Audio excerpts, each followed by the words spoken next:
There we go. We've clicked. We are sending into the void over here. Hello, Ellie. Yeah, Ellie is distressed. Of course, she's been sitting quietly, sleeping next to me all day, instead of like actually running around. But now that I'm like sitting down, she's like, "Oh, now's a good time." Hi, everybody. Yeah, you turned on the microphone. Hi, everybody. Hi, everybody. We're about to start another game of Korra. We're doing another playthrough, I believe, because we beat it last time. Now here's the thing.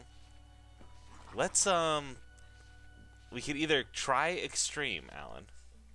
Ooh. Or we could do casual and just see how fast we go. What do you feel like doing? I feel like I need like a breather. I feel like a casual run isn't a bad idea. I feel okay, like then let's go with that. Just smashing this stuff into the dirt will feel good. Now you and I were just talking about our good friend Kingdom Hearts. You know, our personal friend, the Kingdom Hearts. Yes, our personal friend, the Kingdom Hearts. So first, before we get started, if you have not beaten Kingdom Hearts 2, or you are not interested in spoilers for the Kingdom Hearts series, now is a good time to say adios. I haven't beaten Kingdom Hearts 2, so that's... Well, Kingdom Hearts spoilers, though. Okay, yes. Because Kingdom Hearts 3, like, the trailer is chock full of them. Yeah, it is. I don't understand a lot of what happens, but it's something that I'm like, I know I will. I know that this is all going to come out and make some sense eventually. But it's just all fake for now. I hope so. Because, oh boy, I think... And I mean, I've got theories and I've got ideas of what I was seeing. And I am curious as to what direction it's going to go. I love the design of the Monsters, Inc. Like, yes. I think they're adorable. Sora has 2 canon personas now, and that makes me very happy. Hello, Baronet. Hello. I am very, very happy with like that entire world, and the fact that like a release date is going to be announced at E3, like officially. And then, how wild would it be if it was one of those like Fallout ones where it's just like, hey, see you in November, kind of things. You know what I mean? Yeah. Like it was like one of those right around the corner. I know it's Kingdom Hearts, so I shouldn't expect that, but the game looked very complete. Done. You know what I mean? Well, and here's the thing. So, I almost wouldn't put it past Tetsuya Nomura to like walk on stage. Hi. We know Kingdom Hearts 3 has been a long time coming. We thank you for your patience. You can pick it up today. Alan, okay, I would scream. I would scream. I would die. Part of me is like, there's no way. There's no earthly way. Like, but like, God, can you imagine the world? Can you imagine the world that it's available right now? And like, that's the whole conference. It would be the worst kept secret because like GameStops and stuff would start getting them in. Yeah. You know, unless it was like full on like, hey, if you snitch, like you are not getting this game. Like you aren't right. We aren't like you are not getting another Square Enix game. But that doesn't matter because like some people are just garbo. You can't be spoiled if you don't understand the plot. I mean, solid pitch. If you need to understand the plot, I pitched to you a podcast called Kingdom Smarties, which has helped me understand a lot. And that podcast is done by our friends Jake Mason and Shannon Maynor. And Shannon is explaining Kingdom Hearts to Jake. It is really, really good. And if you are confused about the story, they go through game by game. Right now, they just wrapped up the first half of Chain of Memories. Chain of Memories. And then they're going to be moving on from there. And they're going in release order. So after they get done with Chain of Memories completely, they'll be moving into Kingdom Hearts 2. Yeah. It's going to be very good. I love Kingdom Hearts, and like their knowledge of Chain of Memories, living vicariously through them has taught me so much about that game. And like that's the only reason why a lot of people think Kingdom Hearts is very confusing, is because they never played Chain of Memories, and that's like the most important game in the series as far as lore goes. You know what I mean? I saw a meme that was like, oh, or it was like all of the people who only played Kingdom Hearts and Kingdom Hearts 2 watching the Kingdom Hearts 3 trailer. But the people that it was a dumb meme and I can't remember it, but it was essentially a picture of Jafar laughing, and the idea of if you'd played all the games versus if you hadn't, and all the people that had played all the games are laughing at you. But then somebody was like, "Oh well, I'm sorry, I couldn't afford a Game Boy Advance, a PSP, a fucking Verizon cell phone to play a specific mobile game." And that's not even a joke. It was a mobile game. That's not even a joke. It is a mobile game essential to the lore that only came out on one cell phone. Oh God! It only wait. Hold up. I didn't know that key factoid. That it only came out. Now they re-released it. I think it's actually Kingdom Hearts Kai is now on like Android and iPhone. But I think the original cell phone one was coded, and it was only on a very specific mobile device. Because this is back in the day, like right when smartphones were actually becoming a thing. God, that's wild. That's so wild. Like, I love Tetsuya Nomura. Like, Tetsuya Nomura is like, we talked about Kingdom Hearts a lot last week, but God, he's so good. And he is very good. Where I am in Kingdom Hearts 2 right now, I have I've got the. Ooh, do tell. I am the city that never was has shown up. I have Hollow Bastion missions and Twilight Town missions, and I am level 50. So because I've just been running through Twilight Town grinding in times that Mandy isn't home because I don't want to do story stuff where she can't see it, and like it's just been continuously. Have you been leveling up your forms and all of that?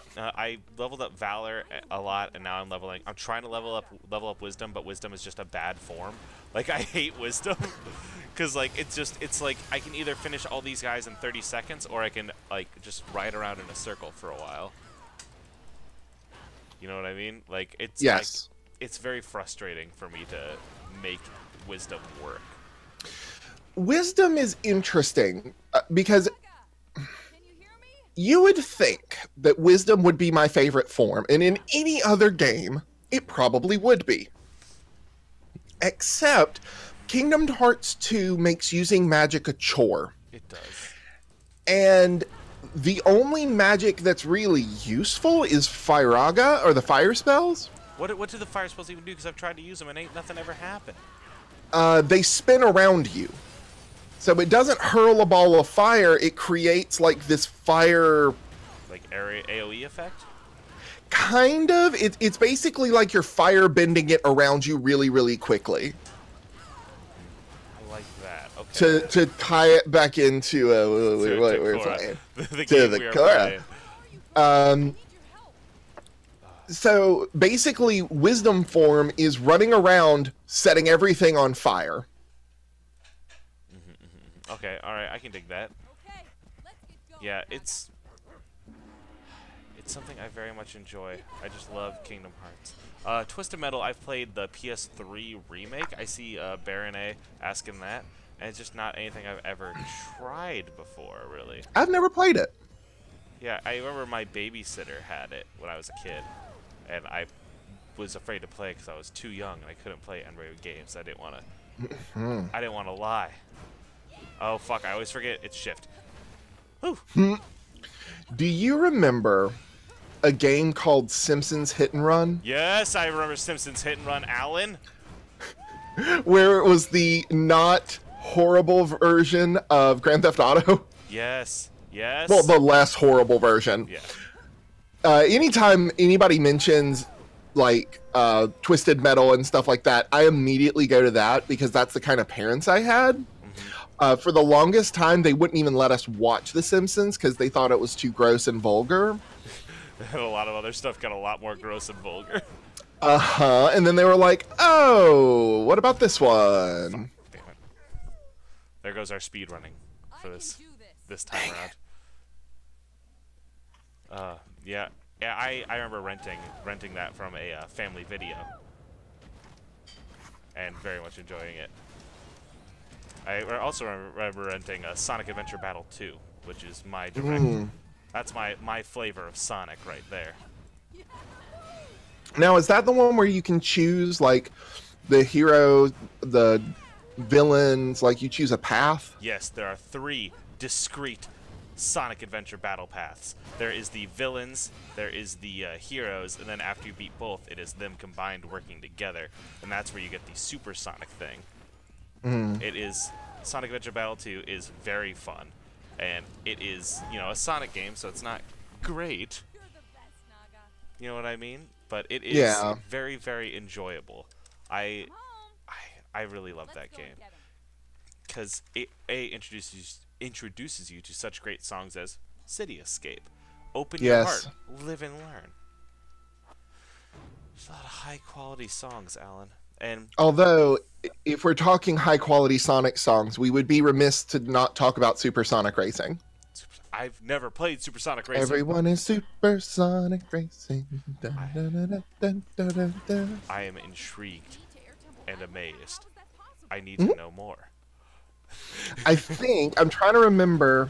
I think it was a PS1 game, maybe? Let me look it up, because it's going to bother me if I don't. I feel.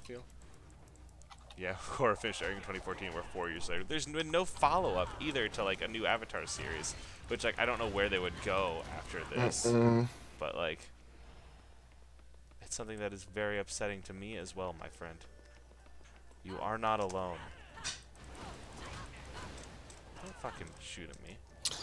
Sonic R was the name of the game, 1997. For Sega Saturn and Windows 98. Oh, God. Re-released for PS2 and GameCube as part of the Sonic Gems collection in 2005. Wow. Holy shit. Yeah, I thought you were talking about Sonic All-Star Racing, even. You know what I mean? That game that came out? I've heard good things about that. How was Sonic R? Do you have a glowing review? No, I just pulled up the Wikipedia. I've seen speedruns of it, and it looks fun. The main reason gave me nightmares. Say what now? I see it. Do not talk about Sonic R. That game gave me nightmares in the chat. Oh, tell us about the nightmares. Yes, please. Yeah, it's. I want to play. Maybe, you know, I just want to play more Sonic games. You know what I mean? Like, I like Sonic. I like bad Sonic. I don't like 2D Sonic as much. Like 3D Sonic is my exact kind of cheese and garbage. On one hand, I'm kind of glad it's dead. I think back to the future and how that works so much better as a trilogy. We need more franchises that end now that Star Wars will go on forever. Now, see, people say that, but again, force feed me Star Wars till the day I die. Like, okay, I think there is an argument to be made, though, and I like that we're switching gears. There is that you can take something like Star Wars, which is so beloved, and essentially drive it into the ground. Yes. In this controversial statement incoming, I feel this happened to Star Trek. And I think that's why Discovery has been kind of a flop, is because they pushed it too far and the fans didn't follow. Because they were just like, no, this is a step too far. I've only heard good things about Discovery, so I haven't heard that. What are the some of the takes on why people don't like Discovery? That I'm interested in. Well, one of the main reasons is they put it behind a paywall. Yes, that sucks. That is sucking. You know, the CBS Go thing, and you know, a lot of that I try not to pay attention to, because there are so many just nerds out there that hate change and different things.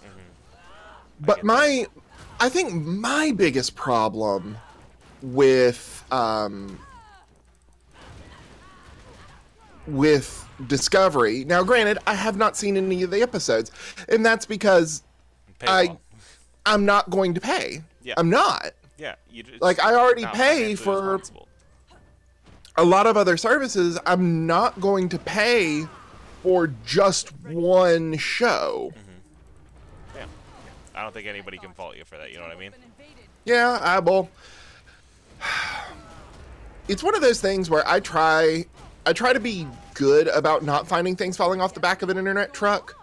That is one of the things that I think I'm going to try to find off the back of an internet truck because Yep. I want to know what it is. Mm-hmm.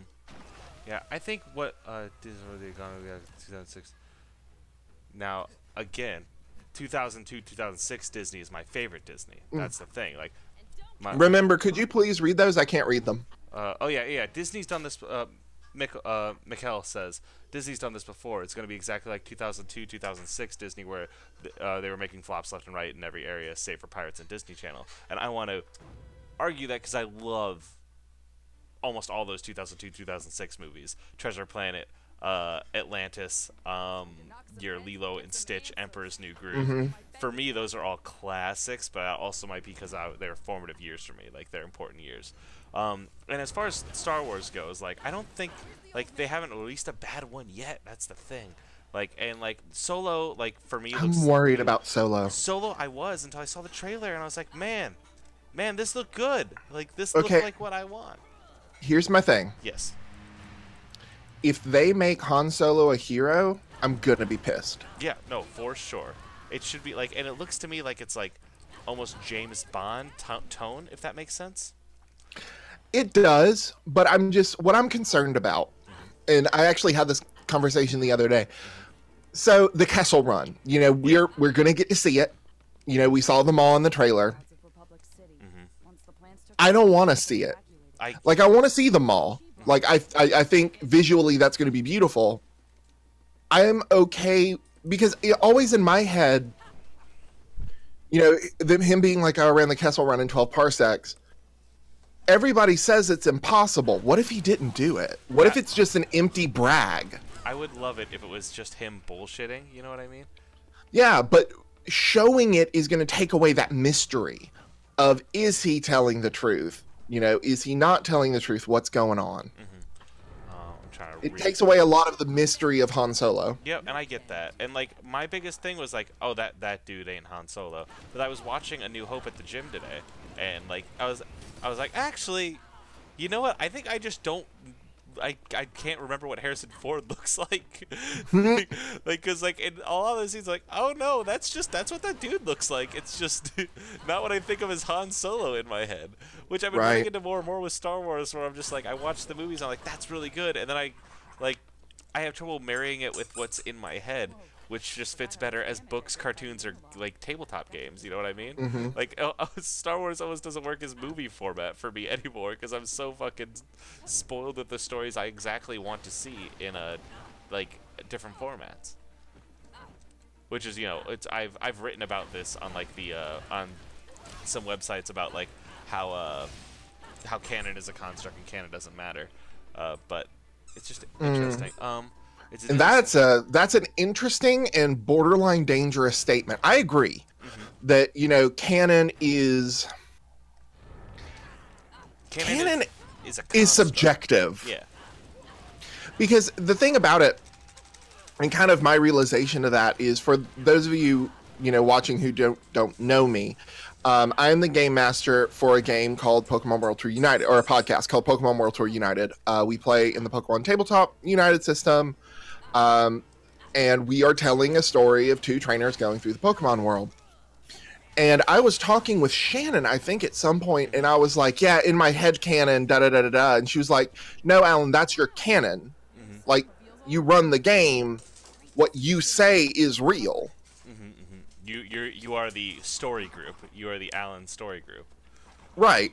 And so, canonicity, if that's a term, is almost entirely subjective. Yeah. You know, it's just based on what you think is most important in the universe. Yeah. And for me, what's most important in Star Wars is, like, compelling stories and characters. You know what I mean? And, like, so like people like Holdo, I'm instantly like, hell yes, yes, yes, yes. I love, because, like, that is, like, someone I have a lot of history for that is lost on some people that don't have a lot of history for her. And, like, it's also lost on people that just hate women. I mean, also yes, also lost on sex. Did you see that somebody made a cut of Last Jedi that removed all the women? Piss babies, absolute piss babies. And it was like 45 minutes long, and even the person that edited it said it was garbage. God, I can't believe, like, that is a thing that happened. It's atrocious. Oh boy. Yeah. People suck. People are bad and have bad takes often. Can I just kill this And the thing? thing is, I try to stay open-minded to stuff like that because, you know, hey, everybody's entitled to their opinion, except they're not. Except Because, they're not. well, because the key word in that phrase is entitled. Yeah. No one's entitled to anything. You know, I'm sorry. Yes, you may have a negative opinion, but I don't want to hear it. Yeah. I'm not going to validate it because it is not only grossly misrepresentative of the material and all of the other stuff, but like, just because you're kind of a little pissy baby and Star Wars has changed and the women and the gays, like, no. No. You're just a vile person. Stop it. Yep. No, I'm gonna have to agree with you there, Alan. We have our truth hour is happening here. Mm-hmm. Yeah, it's interesting, and like I think what happened with specifically like you were saying, like I think Star Trek ran to this. You were saying that this might have been the problem with Star Trek in the terms of like overdoing it, like there was a lot of it. I think the problem was it was a lot, and it wasn't like the spirit of Star Trek. Like the Star Trek movies that came out were not necessarily Star Trek movies. When I walked out of the first J.J. Abrams Star Trek movie, I looked at my friend Levi and I was like, that was a cool Star Wars movie. Yeah. Yep. When are we going to get a Star Trek movie? Yeah, my fiance's family, Star Trek means a lot to all of them, and so like they hate those movies with good reason, because like they're just not Star Trek. They're not what they say on the tin. Like they're just it's missing the point. And like sometimes Star Trek can be different and be great. You know, Deep Space Nine, my favorite Star Trek. Like it's different. But it still has the uniting. Yeah, it's still spiritually the right thing. It's still spiritually exactly it. And my thing about Star Trek is supposed to be cerebral, where Star Wars, it's in the name. Yeah. Star Wars is war. It's a fight. It's, you know, tooth and nail. It's literally gritty. As in it's dirty. Star Trek is a trek. It's a journey. It's not about the fights. It's about going places and meeting new people, and which is why Star Trek movies kind of don't work often. You know what I mean? Well, to me, the big exception there is First Contact. You know, First Contact is my favorite Star Trek movie. But then again, Voyager is my favorite Star Trek. And I know that's unpopular opinion, but Voyager's good. The thing about Voyager is it wasn't afraid to get goofy. Like it had super serious moments, but it would also have an episode where they're trapped on the holodeck and they're in a romance novel. You know, like it makes sense, but it still feels like Star Trek. Not every problem deserves to be shot at. Yeah, I completely understand that. What is our new? I'm seeing some caps locks in our newest chat. Are we? I don't see any caps locks over here. Am I scrolled down all the way? Where's my mouse? No, there ain't no caps locks, my friend. That's just bad quality on our screen sharing. What's the last one say then? You can't have canon if the author is dead, said Roland Barthes as he drives away in a motorcycle wearing sunglasses. Which is a reference to our older conversation we were having. Oh boy. And I totally disagree with that too. Because the nice thing about media and the nice thing about, you know, consumable culture in that way is a concept called death of the author. It doesn't matter what the author intended. What matters is what you interpret. Yeah.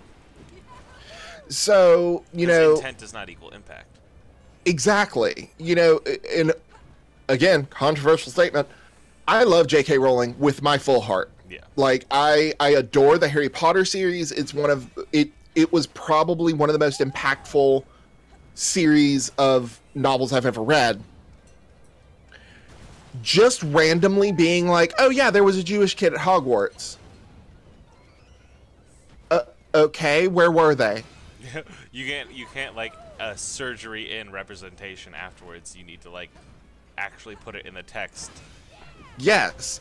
And the thing is, a lot of people are like, oh well, you know, she just made Dumbledore gay. No, she puts very, very subtle hints that at the very least he's ace. She makes it, or Dumbledore makes it very clear that he does not do romantic relationships, and with the, you know, understanding of Grindelwald, we now know why. But, you know, that is less problematic to me, but just being like, oh yeah, there's a Jewish kid at Hogwarts. No, you didn't show them. You didn't have Harry have a conversation with the student about, you know, how they feel about Hanukkah and the castle, and like that didn't happen. There are real easy, like, light ways to like do it. You know what I mean? Just have, like, you know, on Christmas, or even just mention that, like, in the Gryffindor common room in December there was a beautiful menorah that lit up one of the windows. Boom. Alan, I don't. That tells you. I don't want to detract from this. This is the first time we've ever made it through one of these on the first try, no deaths. Yay! There is improvement as we continue. I'm so proud of you. I thought there was going to be a cutscene there and I could eat.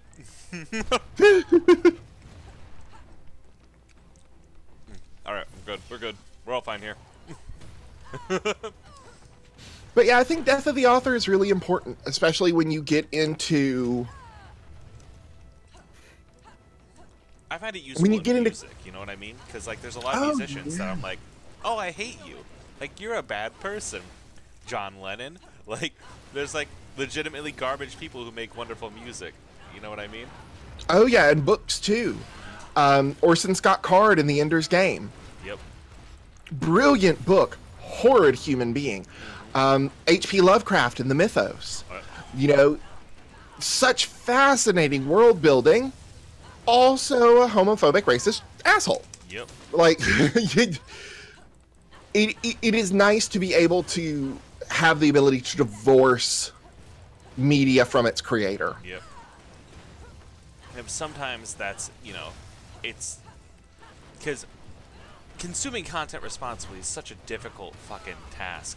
You know what I mean? Because, like, you don't know. Yeah, there's, like, for me, like, it's just how you have to treat it internally, however you figure it, you know?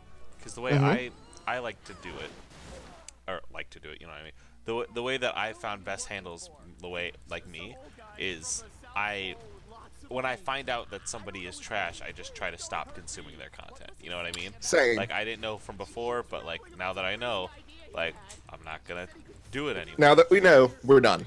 Yep. Well, I think a good example of that, and I guess I won't use names because I have been asked not to, in kind of describing the situation. There was a podcast that I listened to religiously. Again, I'm not going to give the name or anything like that. I'll tell you off, but I don't want to, like, Yep, I got you. Don't put worry. it out into the zeitgeist. That was done by a married couple that abruptly ended, and their marriage abruptly ended. Turns out there was some lots of shady stuff going on. And it's really disappointing when you find out that somebody you thought you respected turns out to just be a pile of human garbage. But again, it goes back to consuming media responsibly. You know, it's acknowledging that and say, you know, yes, I enjoyed what you created, but I cannot support what you create because you are gross. Yep. So it's easier, you know, kind of to tie this back into, you know, the death of the author is dead, there can be no canon. It's almost easier, this is really morbid, it's almost easier when the author is dead. Because then they can't, like, then it's literally their estate. Yeah. which may still be problematic, but it's far less problematic than supporting the actual person. Yeah, the living person. Yeah, it's that. Yeah, fuck. Yeah. Shit. I don't know what to say after that, because, like, yeah.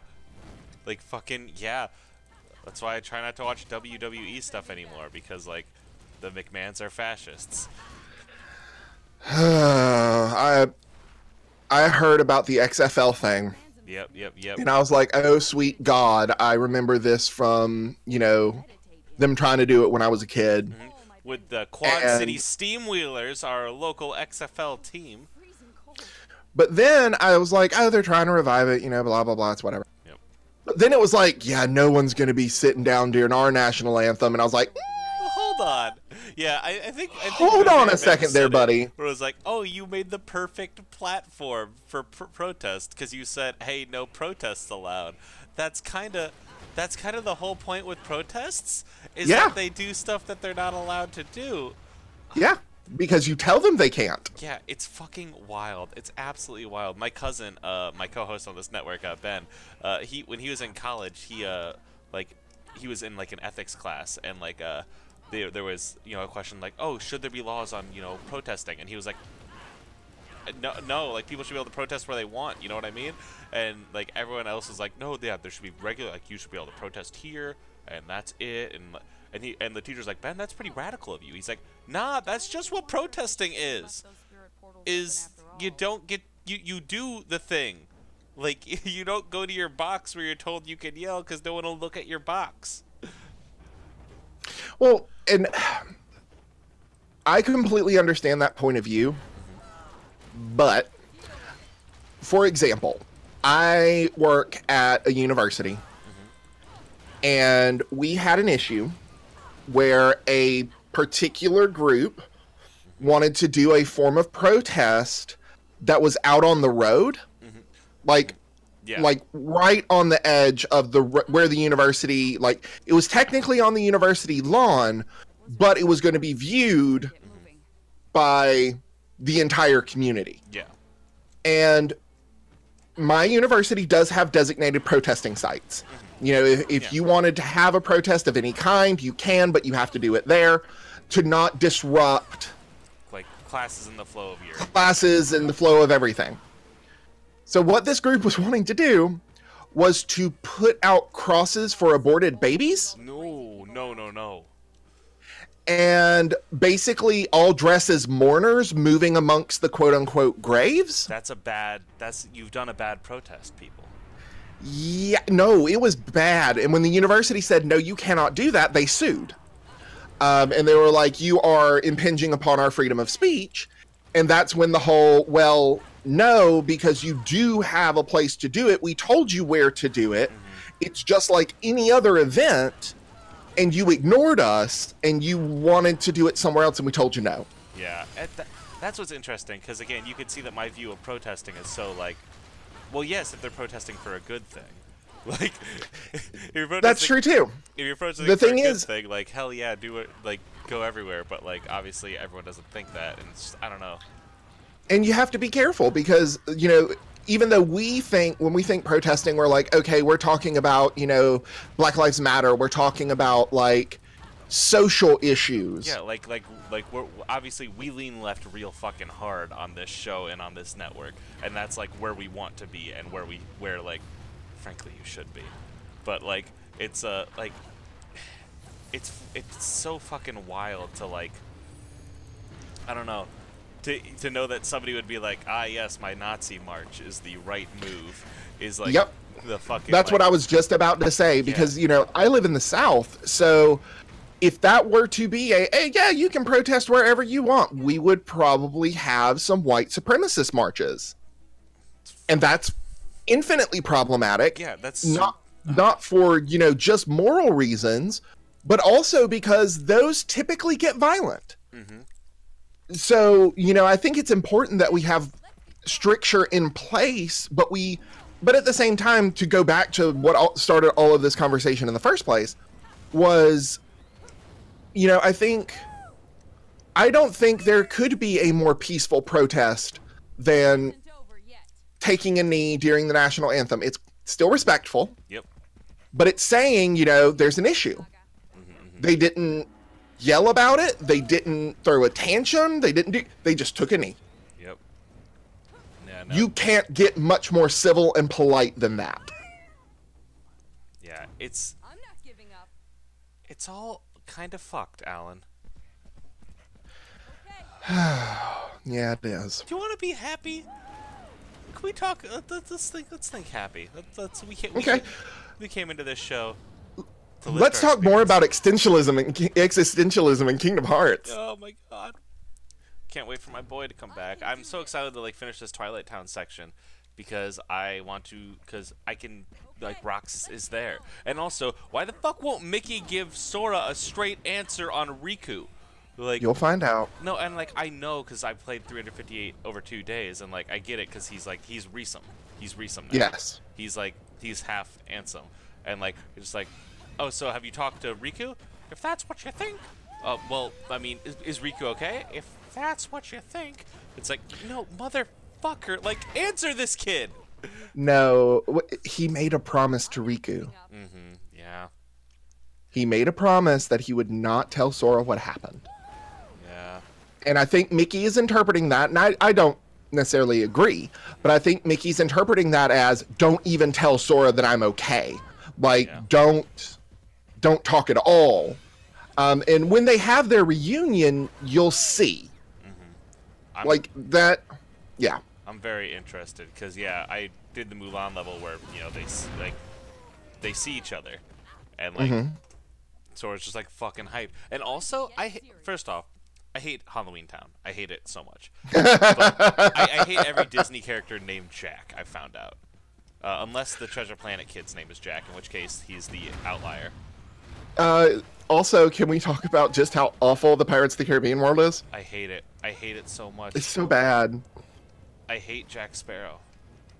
I hate his dumb face, Alan. We have another comment, but I can't read it. Don't you know, Riley? Mickey can't diminish your pain. That's why he doesn't talk in the parks.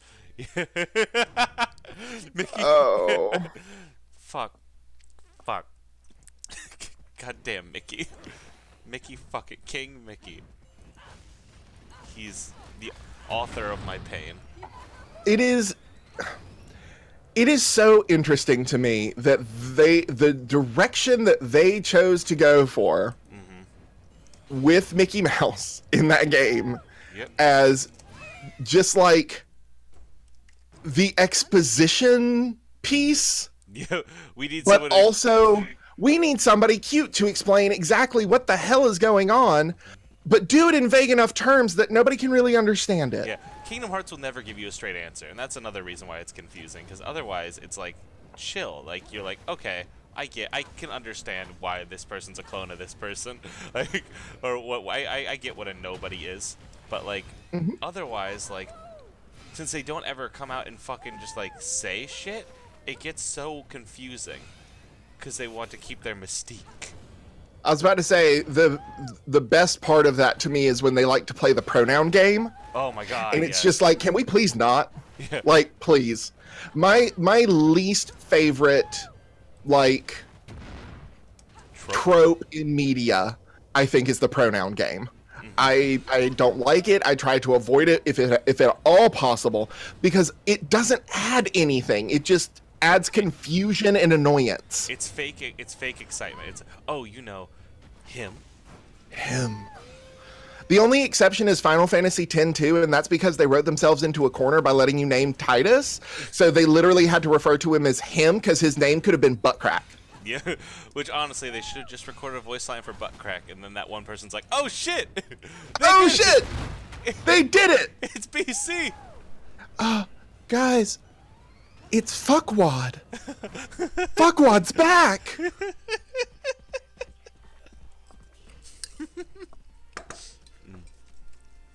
Yeah, I like Kingdom Hearts, and it's all I've been thinking about nonstop. We are making good time for this game today. Yeah, we are. I noticed that too. I mean, it might be because we're on the easiest mode and we are max level. But also, like, what time? Oh, I got a message from Christina. Hang on. She says, I'm listening to y'all on Korra and appalled at this anti-abortion group. Me too, Yeah, love. they It was gross. like, and here's the thing. Here's the thing. So, like, I am so cool if somebody is pro-life. Like, that's fine. Like, You know, live your bliss. If you truly believe that, like my sister is pro-life. She believes that life begins at conception, you know, all this stuff. And unfortunately, there's not a lot of hard science on it as to when does life actually begin. What we recognize as life anyway. It's really fascinating when you start actually trying to look into the research as what is the definition of alive as far as humans are concerned. That's some Kingdom Hearts shit already. Yeah, isn't it? But the thing is, it's like, okay, but if your belief is impeding on someone else, that's when a line is drawn. And this group being like, oh, like, hey, everybody in the city of blank, look at these crosses and these graves. It was just, it was heavy-handed. Inappropriate. Yeah. Also, my friend came from a town called Normal, Illinois, and so for a second I was like, blank There's Alabama. a song about that. I didn't know that. There's a song I really like, a guy called Ben Folds. Oh, yeah, I know. Ben Folds. And he has a song called Effington. And he talks about going to Effington, making my way to Normal, Illinois. Holy shit. It's a really good song. Does your town have any callouts in song? I guess you just blanked. I don't care about my privacy. In the Johnny Cash song, it's the I've Been Everywhere Man. You know that one? Yeah. That one. He mentions Davenport in a half second, and it's like one of these lifting off a bunch of towns, like Davenport, and like lists a few other Iowa ones. I'm like, oh my god, that's where I'm from. Thing about Alabama is, if we get mentioned, it's probably not because we want to be. It's not a good thing. Not usually. Although I did think it was funny that we got. I was on Twitter and I follow AL.com, which is like our state's news. And it was like, guess what? We're not the third worst in the nation anymore. We're the fourth. Oh, progress. And it's like, oh my God, somebody else is worse than us. And I looked and it was Florida. And I was like, oh. Fuck a Florida. Florida's so bad. God. That's wonderful. I'm glad y'all are doing good. Some type of that, maybe. Y'all are doing enough. Y'all are doing stuff. And you know what? That's just great. Oh, God. All right. Alan, I think we're about out of time to call it for this evening because I don't think we're going to speed run it today. Yeah, I don't think so either. But I had a blast. So did I. Thank you in the chat for joining us for this mighty adventure. Thank you so much. Yep. Alan, great as always. And for the next time, we'll see you next week. Same Korra time, same Korra channel. And we're going to play more Korra. Yep. All right. Auf Wiedersehen, my friends.